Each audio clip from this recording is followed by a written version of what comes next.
How to change your Facebook name? First, just open up your Facebook, and then you go to your profile, and then you click on setting and privacy, and then go to settings. And after that, you want to head on to account center by clicking on that, and then you want to click on your profile, which is my profile is Albert Satro, and then you can click on do the name and the username.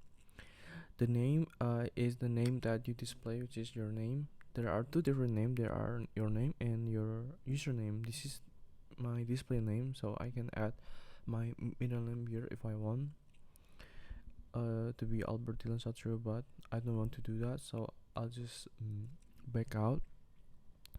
Then there's also the username that will affect your link.